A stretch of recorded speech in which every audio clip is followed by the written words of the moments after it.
Welcome to the January 28th, 2019 Advance Report for McGowanGroup clients and NetWorthRadio.com listeners. Thank you for tuning in today. I'm Spencer McGowan, President, McGowanGroup, and your financial weatherman for a fast-paced tour of the global financial markets and exactly where we stand in 2019. Dow Jones Industrial Average closing the week with a nice rally. You can see this bounce. That's Christmas Eve.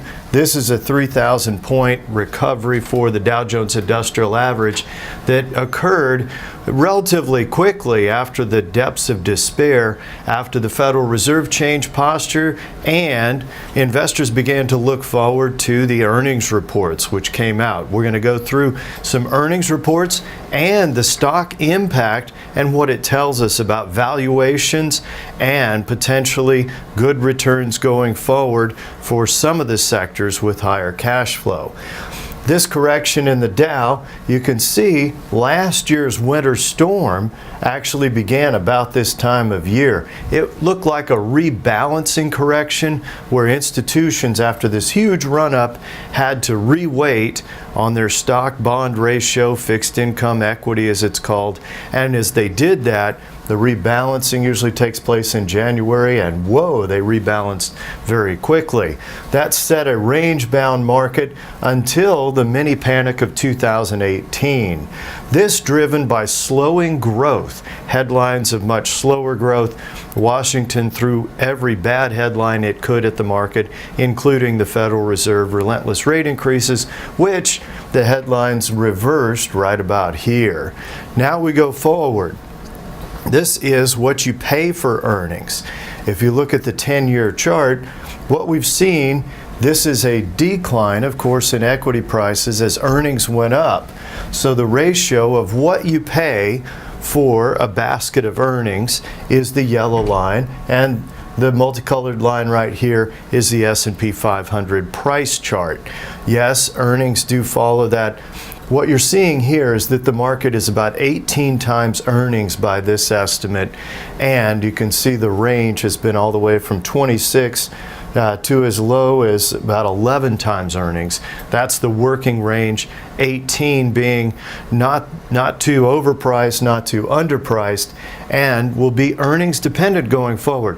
What we saw this week on some incredible earnings reports were stock prices that just yawned. It means earnings are still going up. We've moderated the price and the market appears range bound. What do we do for solutions? You get paid to wait. Two categories in the long play program at NetWorthRadio.com. The high yield category, the energy infrastructure category that pay you just to sit still, real interest in dividends. Now this is the 30-year Treasury. Notice the longer-term trend. The 30-year Treasury interest rate did not go up while the Fed funds did. And this is the 10-year Treasury right here. You could see those yields came back down as the Fed said we're not going to raise rates for a while. What's the bottom line on this chart? Well, 3% and 2.75% versus cash rates at about 2.25%. They're probably right, and it means that we may be at equilibrium for a while. Anything paying over 5% could get a price premium over this next year.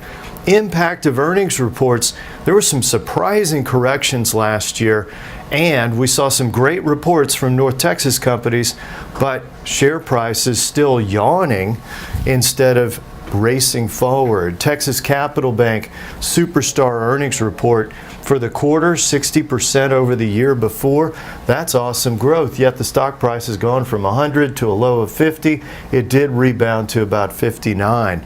D.R. Horton, America's home builder. How's the housing market doing? D.R. Horton had a 50% increase in earnings, net income. Wow.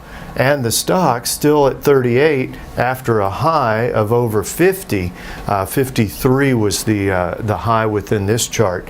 What we're seeing here is that a lot of companies made huge corrections and earnings still continuing to make progress, meaning that the market is less dangerous from a price standpoint. Texas Instruments, kudos. Their management of cash flow investors apparently really liked. It saw about a 10% rebound off the week's lows. The peak was about 120.